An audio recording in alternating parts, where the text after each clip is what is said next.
Assalamualaikum warahmatullahi wabarakatuh.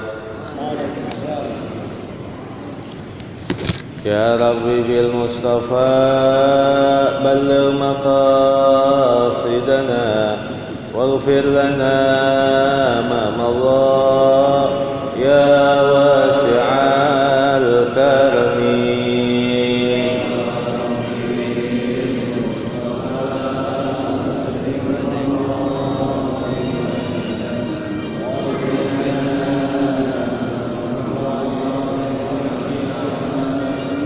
Ya Rabbi hayyi lana min amrina rashada waj'al ma'unatakal husna lana madada.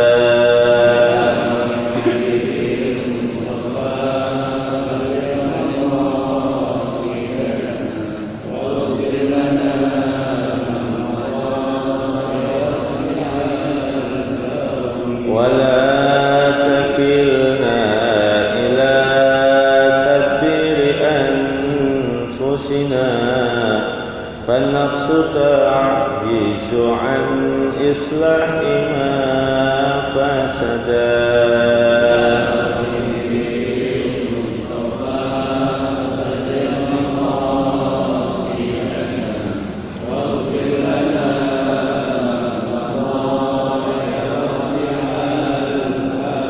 للرجاء ثواب أنت تعلمه فاجعل ثواب دوام ستر لي أبدا.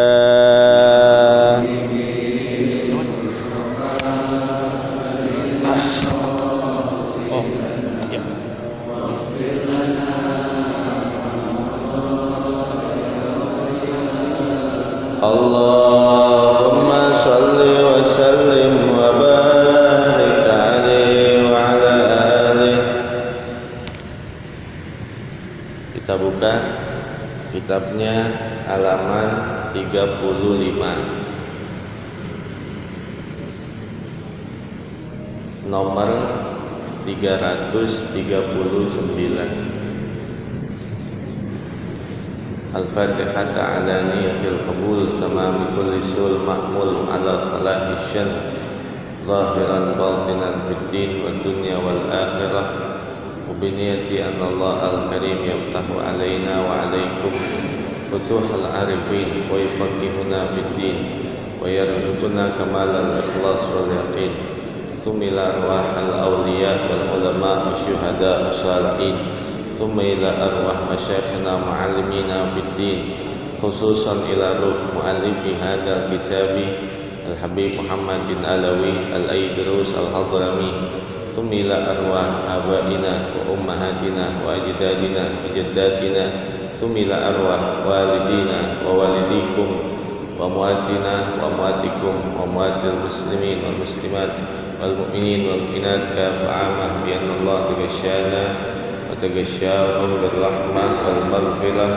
ويسكنهم الجنة بنيات الفتوح والبنور والرسوخ والصلاح والجسد والروح والتوبة النسوح على هذه النية وعلى كل نية صالحة وعلى ما نوينا وعلى ما نوى في سلفنا الصالح وإلى حضرة النبي محمد صلى الله عليه وسلم وعلى آله وصحبه وموالاه. الفاتحة. أعوذ بالله من الشيطان الرجيم. بسم الله الرحمن الرحيم. الحمد لله رب العالمين الرحمن الرحيم مالك يوم الدين إياك نعبد وإياك نستعين اهدنا الصراط المستقيم صراط الذين أنعمت عليهم غير المغضوب عليهم ولا الضالين. Bismillahirrahmanirrahim. Alhamdulillahi rabbil alamin wassalatu wassalamu ala sayyidina wa maulana Muhammad wa ala alihi wa sahbihi ajma'in, amma ba'd. Qala Syekhul Mu'allifu rahimahullahu ta'ala wa adama naf'a bihi wa bi barakati ulumihi wa bikum fid dharaini amin. Qala radhiyallahu anna wa ankum. Qala radhiyallahu anhu inha'us salami ma'a tamamil iltifati bihi an yakunal iltifatu ma'al mimi min alaikum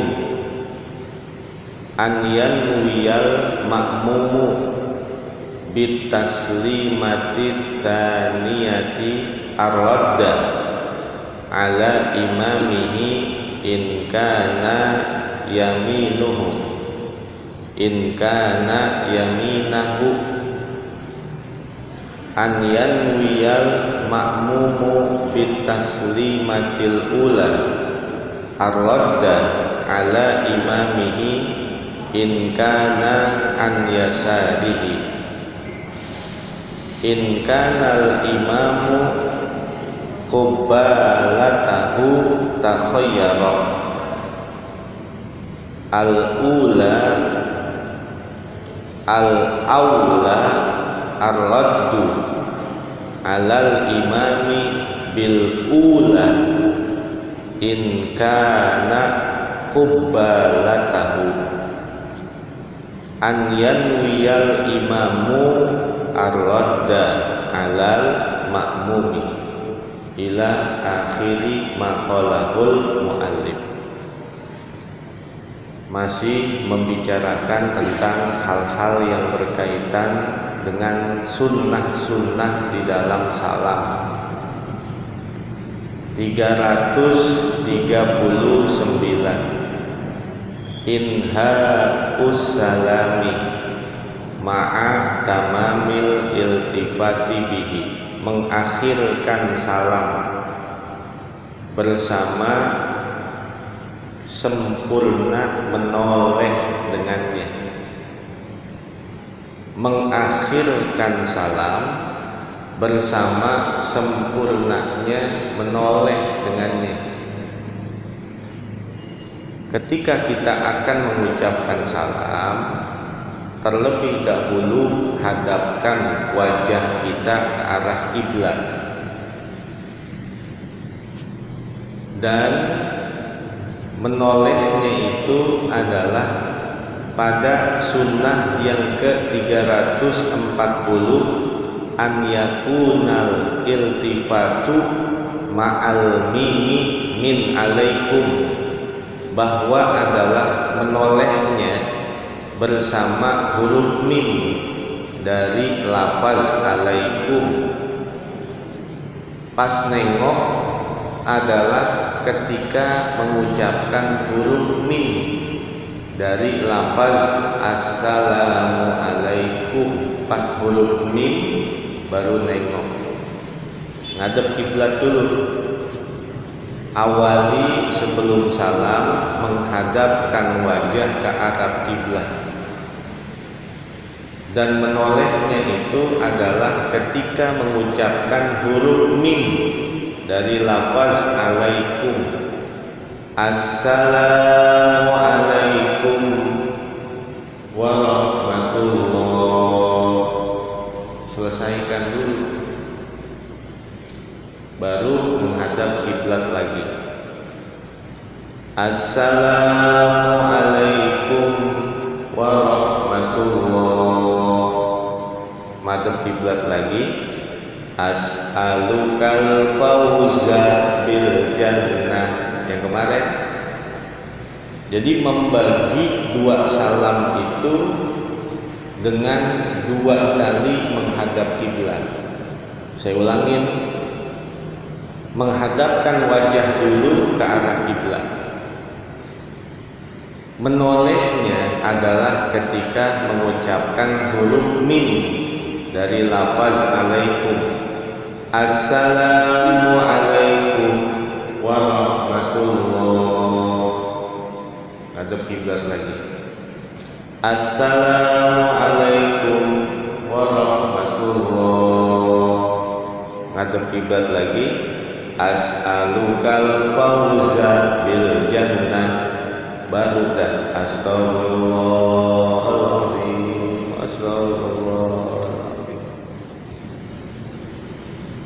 Dan menjadi catatan ketika mengucapkan salam yang pertama, jangan sekali-kali dadanya itu ikut bergerak keluar dari arah kiblat. Seumpama Assalamualaikum warahmatullah. Nah, ini batal sholatnya. Karena salam yang pertama itu adalah masih dalam keadaan sholat. Kalau dia sempurna mengucapkan salam yang pertama, baru selesai sholat. Hukum salam yang pertama wajib, salam yang kedua sunnah. 341 an yanwiyal ma'mumu bitaslimati tsaniyati ar-radda ala imamihi in kana yaminahu, bahwa berniat seorang makmum dengan salamnya yang kedua untuk menjawab atas imamnya apabila ia berada di arah kanannya imam. Kalau dia ada di arah kanannya imam sebelah sono, ketika mengucapkan salam yang kedua adalah niat untuk menjawab salam imamnya. Kan dia di sebelah kanan. Pas ngucapin salam yang kedua buat si makmum, niat untuk menjawab salam imamnya. Kita lagi sholat, ada orang ngucapin salam datang ke rumah kita. Kalau memang dia melihat, maka isyaratkan dengan tangan. Nanti setelah kita selesai salam, maka masih ada kewajiban untuk menjawab salamnya. Waalaikumsalam warahmatullahi wabarakatuh. Setelah selesai sholat. Seandainya dia mengucapkan salam dengan dhamir khitab, waalaikumsalam, batal sholatnya. Seandainya mengganti dengan dhamir ghaib, waalaihissalam, itu nggak batal. Ataupun ada orang yang bersih, maka wajib buat kita untuk mengucapkan kalimat tasmid. Tetapi ketika dia sholat diganti dhamir mukhatabnya dengan dhamir ghaib. Kalau ada orang bersih, baca alhamdulillah, yang dengar wajib ngedoain yarhamukallah. Kalau di dalam sholat dia mendoakan dengan kata yarhamukallah, batal sholatnya. Tetapi jika diganti dengan yarhamuhullah dengan dhamir ghaib, itu nggak batal.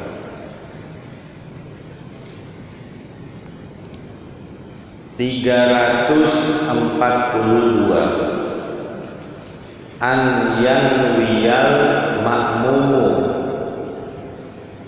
bitaslimatil ula ar-radda ala imamihi in kana an yasarihi, bahwa berniat makmum dengan salamnya yang pertama untuk menjawab atas imamnya jika adalah ia berada di sebelah kirinya imam. makmum yang ada di sebelah kiri imam ketika mengucapkan salam yang pertama niat untuk menjawab salam imamnya.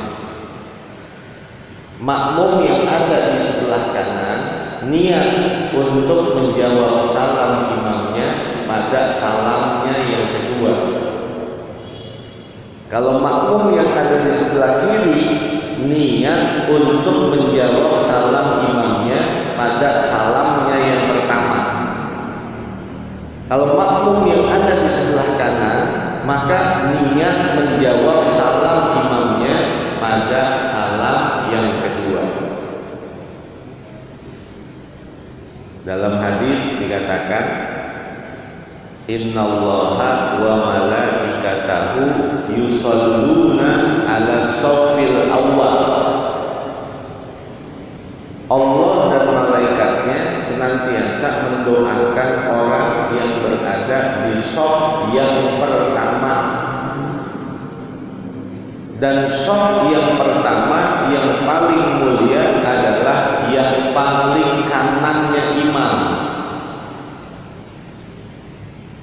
Akan tetapi walaupun seabdol-abdolnya shaf yang paling depan, walaupun seabdol-abdolnya shaf yang ada di sebelah kanan imam, maka ketika di sebelah kirinya banyak yang kosong, itu lebih abdol daripada menyempurnakan shaf yang ada di sebelah kanan imam.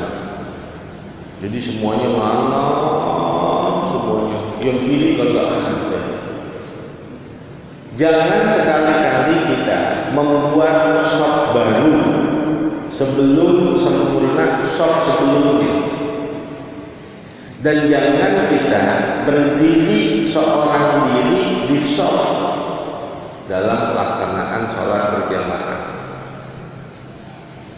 Kalau dia berdiri sendirian di shaf, nggak ada temennya, menjadi santapan empuk bangsa setan. Main-mainannya bangsa setan. Lalu bagaimana nyelip di shaf sebelumnya? Ataupun dia menarik orang yang ada di hadapannya untuk nemenin dia berada di shaf supaya nggak sendirian. Tarik. Akan tetapi syaratnya sebelum dia menarik takbiratul ihram dulu. Dia sendirian di shaf, mau narik orang, terlebih dahulu takbiratul ihram. Allahu Akbar, baru tarik. Ataupun kita ingin mengetahui ini orang sholat sunnah apa sholat wajib, biasakan main tepok-tepokan tuh. Maka abdolnya terlebih dahulu dia takbiratul ihram dulu. Allahu Akbar. Atau seumpama di shaf yang pertama ada yang kosong, dia makmum masbuk, boleh dia melangkah-langkah di shaf walaupun sampai 10 shaf belakang dia berjalan. Dia terabas shaf yang kosong itu demi untuk mengisi shaf di depan yang ada kekosongan. Tetapi sebelum langkah-langkah, maka terlebih dahulu dia takbiratul ihram dulu di pojokan. Allahu Akbar. Sudah selesai, baru dia jalan selangkah, jalan selangkah, jalan selangkah. Ada tafrik namanya. Gerakan di dalam sholat walaupun banyak itu tidak akan membatalkan sholat apabila ada tafrik. Apa itu? Pemisah. Selangkah berhenti, selangkah berhenti, selangkah berhenti. Walaupun sampai 1000 langkah nggak batal sholatnya. Ataupun seumpama dia menggaruk di dalam sholat. Kalau dia menggaruk, digaruk seperti ini, 1, 2, 3, batal. Tetapi jika dia menggaruk walaupun sampai ribuan kali tidak batal apabila ada tafriq. Satu, taruh lagi. Dua, taruh lagi. Tiga, taruh lagi. Empat, taruh lagi. Ini sampai 1000 kali itu nggak batal sholat. Cuman kata malaikat, ini orang sholat kekedik aja. Ada a'dha'ul khafifah, ada a'dha'ul tsaqilah. Anggota badan yang ringan, anggota badan yang berat. Tangan, kaki, kepala, badan itu anggota badan yang berat. Seandainya dia menggerak-gerakkannya lebih dari 3 kali berturut-turut, batal sholatnya. Kalau seumpama anggota badan yang ringan seperti telunjuk jari-jari, dia gatal seperti ini diganti. Ini sampai ribuan kali nggak batal. Ataupun seumpama mata, lagi sholat matanya kedap-kedip ribuan kali nggak batal. Atau seumpama kupingnya lagi sholat bergerak-gerak ribuan kali nggak batal. Ataupun bahkan seumpama dia sedang sholat, kemaluannya naik turun, naik turun, naik turun sampai ribuan kali nggak batal sholatnya. Cuman kan malaikat ternyata bingung, ini orang sholat mikirin apa? Apaan yang dipikirin ini orang lagi sholat? Walaupun nggak batal, nggak batal.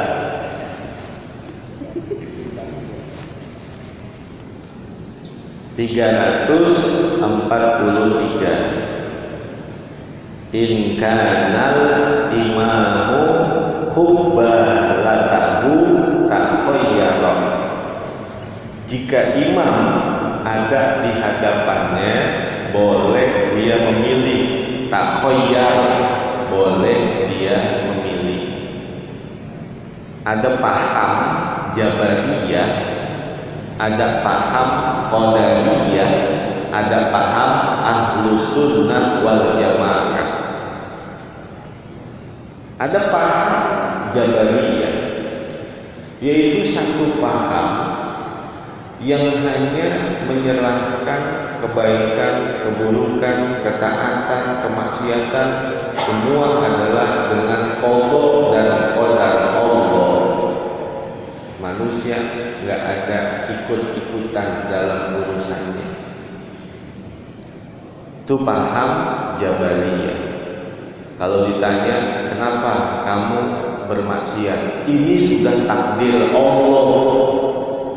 Kenapa kamu nggak pernah sholat subuh, ini udah takdir Allah. Kenapa kamu bermalas-malasan, ini udah takdir Allah. Menyandarkan segala kebaikan, menyandarkan segala keburukan, kemaksiatan, semuanya kepada Allah. Manusia nggak ikut-ikutan. Itu namanya paham Jabariyah, sesat. Misal ditanya, lu nggak Jumatan, kenapa emang? Udah takdir Allah. Lu masih mabuk-mabukan aja, emang udah takdir Allah. Wayangnya sekali mabuk. Itu paham Jabariyah.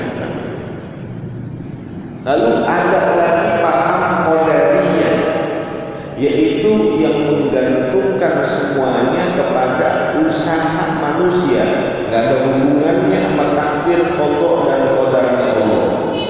Kalau dia berbuat baik, yaitu perbuatan saya. Kalau dia berbuat maksiat, itu perbuatan saya. Nggak ada kaitannya dengan qada dan qadar Allah. Itu paham Qadariyah. Baik Jabariyah maupun Qadariyah itu paham yang sesat. Maka paham yang selamat yang disebut kata Nabi, alaikum bisawadil aqdam min ummati. Senantiasa kamu berada di dalam kelompok mayoritas mayoritas di kalangan umatku. Siapa? Ahlus sunnah wal jamaah. Yahudi kepecah menjadi 71 golongan. Nasrani terpecah menjadi 72 golongan. Dan umat ini yang belakangan terpecah menjadi 73 golongan. Yang 72 kata Nabi semuanya di neraka. Yang satu ada di sorga. Al-firqatul najiyah, yaitu kelompok yang selamat, kelompok mayoritas, kelompok terbesar umat ini, yaitu Ahlus Sunnah wal Jamaah. Apa bedanya Ahlus Sunnah wal Jamaah? Kalau Jabariyah itu hanya menggantungkan semuanya kepada Allah, manusia nggak ikut-ikutan. Kalau Qadariyah menggantungkan semuanya kepada manusia, Allah nggak ikut-ikutan. Jabariyah, Qadariyah sesat. Ahlus Sunnah wal Jamaah adalah yang menggabungkan antara qada dan qadar Allah dan usaha manusia yang disebut dengan ikhtiar. Punya pilihan, punya usaha, punya akal yang disebut al-aqlu syahidun nas. Akal itu digunakan untuk sebagai penguat nas Al-Quran dan hadis Nabi kita Muhammad Sallallahu Alaihi Wasallam. Contoh, kenapa laki-laki Nabi melarang memakai emas? Dalam ilmu kedokteran, ternyata emas itu jika digunakan baik laki-laki ataupun perempuan, karatnya akan masuk ke dalam tubuh organ bagian dalam melalui pori-pori ketika dia mengeluarkan keringat. Kalau dia keringetan, itu kan pori-pori kebuka. Kalau dia pakai emas, nanti karatnya itu masuk ke dalam tubuhnya, bersemayam di organ-organ tubuhnya. Inilah yang banyak menyebabkan penyakit-penyakit dalam. Apakah paru-paru, apakah jantung, apakah liver, dan lain-lain sebagainya. Baik laki ataupun perempuan sama begitu. Kadar karatnya emas masuk ke dalam tubuh melalui pori-porinya ketika dia mengeluarkan keringat. Tapi bedanya, kalau orang laki itu pakai emas, nggak keluar karatnya, tetap ada di sini, di dalam organ tubuh, nggak bakal keluar, sudah di dalam terus. Beda dengan perempuan. Kalau perempuan dia pakai emas, tetap dia steril. Kenapa? Karena memang dihalalkan perempuan pakai emas dan tetap steril karena setiap bulan dia mengeluarkan darah haid. Itu alasannya. Kenapa Nabi mengharamkan laki-laki pakai emas? Kenapa Nabi menghalalkan perempuan pakai emas? Dari segi nas, alasannya ya seperti itu. Ada qat'iyah, keterangan-keterangan yang jelas dari Rasulullah. Maka secara hukum kehidupan ada nas aqliyah, secara akal. Al-aqlu syahidun nas. Akal itu jadikan sebagai penguat nas Al-Quranul Karim. 344 Al-awla ar-raddu alal imami bil ula in kana kubbalatahu. Itu bukan in tapi kana. In kana kubbalatahu. Yang lebih utama adalah dia menjawab atas imamnya dengan salam yang pertama jika adalah ia berada di depan arahnya imam. Kalau imam ada di depan, dia tepat lurus berada di belakang imam, maka salamnya mau yang pertama atau yang kedua itu bebas, tapi lebih afdol waktu salamnya yang pertama niat untuk menjawab salam imamnya.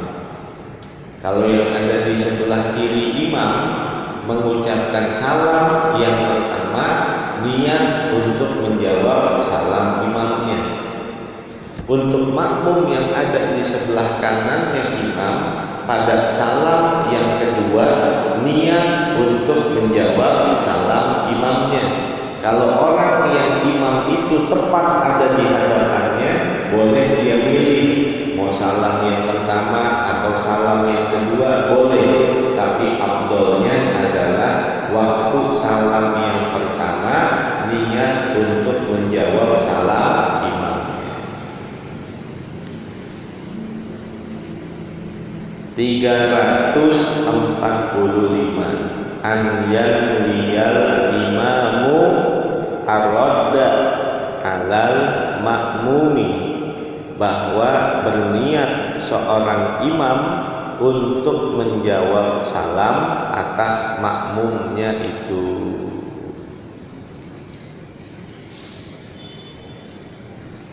Tiga 346 an yusallimal makmumu ba'da salami imamihi, bahwa mengucapkan salam seorang makmum setelah salam imamnya.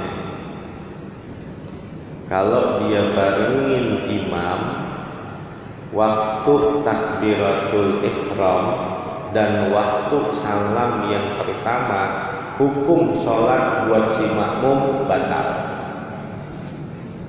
Imam takbiratul ihram, makmum bareng banget takbiratul ihram, batal si makmum itu.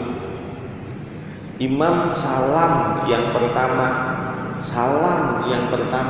makmum ngebarengin mengucapkan salam yang pertama bersama salamnya imam, batal juga sholatnya. Ada hal-hal yang hukum membarengi makmum dengan imamnya bisa menjadi wajib, bisa menjadi batal, bisa menjadi makruh, bisa menjadi sunnah. Barengin imam wajib. Kapan? Ketika imam itu baca surat yang pendek, cepat. Kalau kita baca surat Al-Fatihah pada saat imam membaca surat, maka tidak akan mampu menyelesaikan Al-Fatihahnya. Maka ketika itu wajib barengin imam waktu imam baca Fatihah. Ini banyak terjadi dalam pelaksanaan sholat tarawih. Imam kan baca kulhu, mau cepet banget. Kalau makmum baca Fatihah pada saat imam baca kulhu, maka nggak bakal selesai Al-Fatihahnya. Maka ketika itu wajib makmum membarengi imam pada saat imam baca Fatihah. Wajib. Jadi kalau dia nggak menyelesaikan Al-Fatihahnya, lah kagak sah sholatnya. Wajib bagi makmum untuk membaca Al-Fatihah pada tiap-tiap rakaatnya, dan sunnah untuk membaca ta'awudz setiap kali mau membaca Al-Fatihah. Karena al-basmalah ayatun minal Fatihah. Basmalah itu satu ayat dari Al-Fatihah. Sehingga sunnahnya ta'awudz setiap kali mau baca Al-Fatihah. Wajib barengin imam. Kapan waktu baca Fatihah? tapi dikira-kira, yaitu seandainya dia baca Al-Fatihah pada saat imam baca surah, maka dia tidak akan mampu menyelesaikan Al-Fatihahnya itu. Yang kedua, membarengi imam hukumnya batal. Kapan? Ngebarengi imam waktu takbiratul ihram dan ngebarengin imam waktu salam yang pertama, batal. Imam takbiratul ihram bareng makmum, batal, itu makmum yang ngebarengin. Imam salam yang pertama, makmum ngebarengin salam yang pertama, batal salatnya itu makmum. Yang ketiga, makruh. Membarengi imam hukumnya makruh. Kapan? Fisairil arkani, pada semua rukun. Imam ruku bareng ruku, imam iktidal bareng iktidal, imam sujud bareng sujud, nggak batal sholatnya, tapi makruh. Maka bahayanya orang yang melakukan perkara yang makruh, wa kullu makruhatin tufawwitu ajral jamaah. Perkara yang makruh dikerjakan dalam pelaksanaan sholat berjamaah, maka dapat menggugurkan pahalanya. Kalau yang suka ngebarengin imam, itu pahalanya nggak ada, hanya gugur kewajiban aja, pahalanya nggak ada. Kalau yang ngeduluin imam, batal sholatnya. Imam belum bangun dari ruku, udah bangun duluan. Imam belum bangun dari sujud, udah ngangkat kepala duluan. Dalam hadis dikatakan, orang yang mengangkat kepalanya di dalam sholat sebelum imam mengangkat kepalanya terlebih dahulu, maka datang pada hari kiamat, badannya badan manusia, kepalanya adalah kepala seekor keledai. Jadi hukum barengin imam wajib, lalu batal, lalu makruh. Yang keempat, sunnah. Sunnah membarengi imam. Kapan? Waktu mengucapkan amin. Barang siapa yang berbarengan aminnya dengan aminnya imam, dan aminnya imam itu berbarengan dengan aminnya malaikat, selesai sholat nggak ada dosa sama sekali. Amin oleh Asy-Syaikh Al-Imam Muhyiddin Abu Zakaria Yahya bin Syaraf An-Nawawi Ad-Dimashqi itu membaca amin, semua logat bahasanya adalah sama artinya, yaitu dengan Rabbana istajib.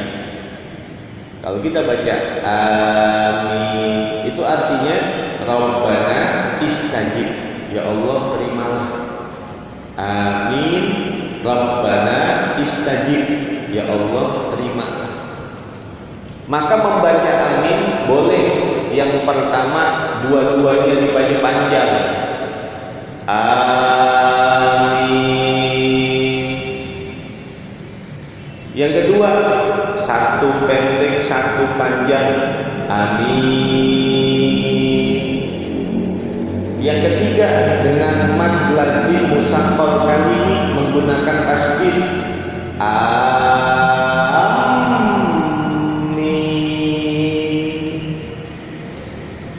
Yang keempat, dua-duanya pendek. Amin. Yang kelima, ala qiraati imami waras, menggunakan qiraat imam waras, mad badal dibaca amin.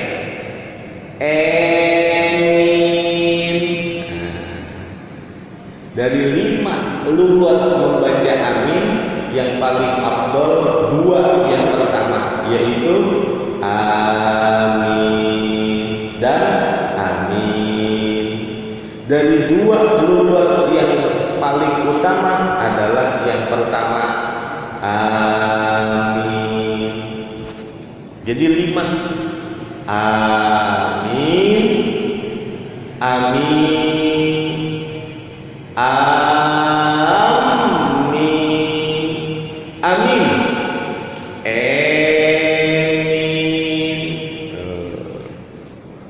semuanya bimakna Rabbana istajib, ya Allah terimalah. 347 an yajharal imamu bisalami, bahwa menjaharkan imam dengan salamnya. Kencengin imam, kencengin kalau mengucapkan salam. 348 an yanwiyal ma'mumina ar-radda ala ba'dihim al-ba'd, bahwa berniat sebagian para makmum untuk menjawab atas sebagian dengan sebagian yang lain. 349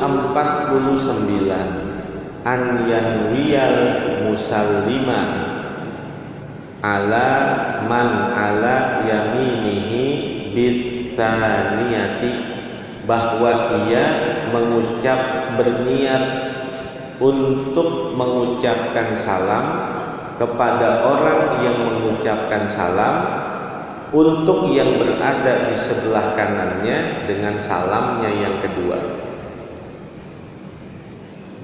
350 an yanwiyal musallima ala man ala yasarihi bil ula, bahwa ia berniat untuk mengucapkan salam kepada orang yang mengucapkan salam yang ada di arah kirinya dengan salamnya yang pertama.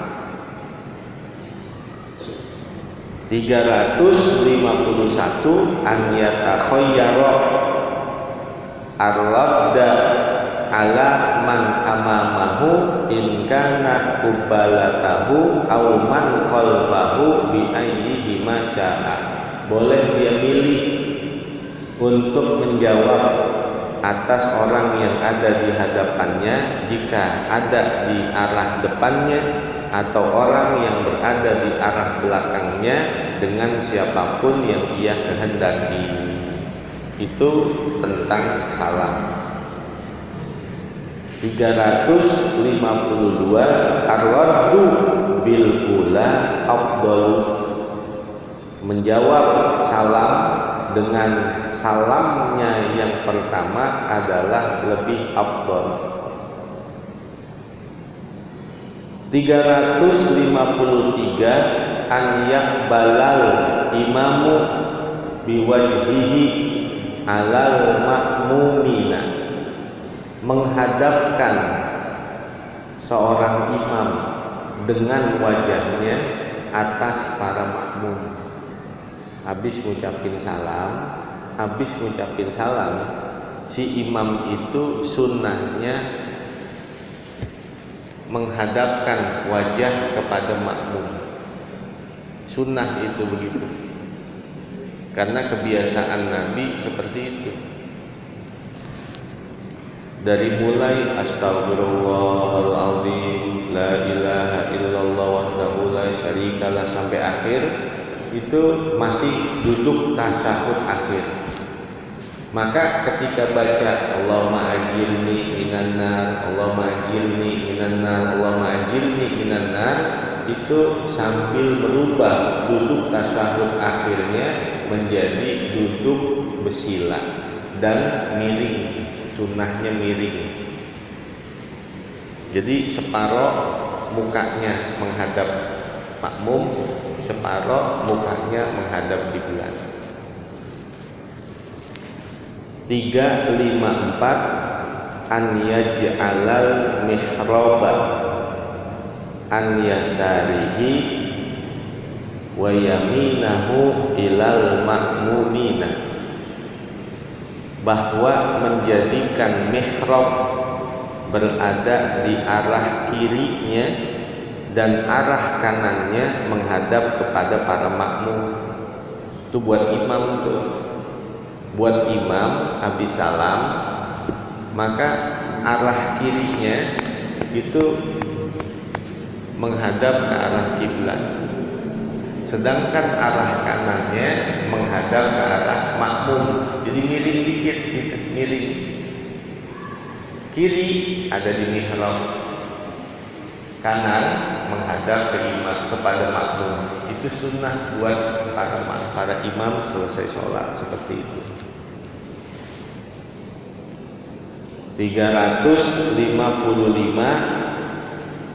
an yamsaha jabhatahu ba'da farabihi minat taslimi, bahwa ia mengusap jidatnya.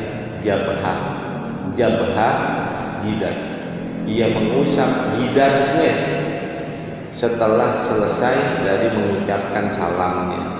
Selesai salam, usap jidat.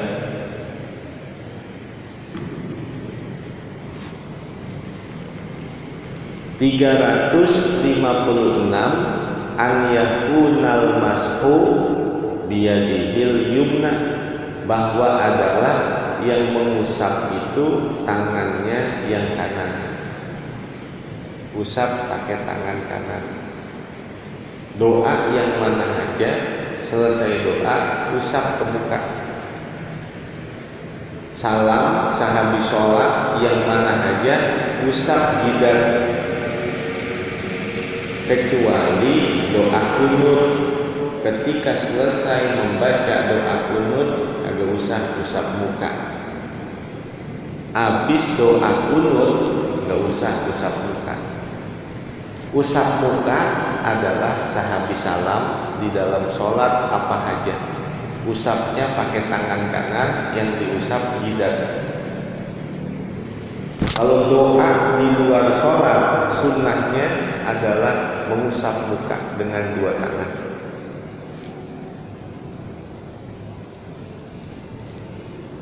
357 ad-du'a'u wal dzikru akibat sholati, berdoa dan berzikir sahabi sholat. 358 an yakuna muttasilan bisalamil faraidi, bahwa adalah bersambung dengan salam sholat yang fardu. Jadi habis salam langsung astagfirullahaladzim, langsung, itu yang paling afdol. 359 an yakuna du'a'u bidda'awatil ma'thurati anhu sallallahu alaihi wasallam, bahwa adalah doa-doanya itu menggunakan doa-doa yang ma'thur, yang diajarkan oleh Nabi Muhammad sallallahu alaihi wasallam. Tsumma qala wallahu a'lam bishawab. Allahumma shalli wa sallim ala sayyidina wa maulana Muhammad abdika wa nabiyyika wa rasulika nabiyil ummi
وارحمهما كما ربيانا صغارا اللهم أغننا بالعلم وزينا بالحلم وأكرمنا بالتقوى وجملنا بالعافية اللهم مغفرتك أوسع من ذنوبنا ورحمتك أرجى عندنا من أعمالنا وصلى الله على سيدنا محمد وعلى آله وصحبه وسلم والحمد لله رب العالمين.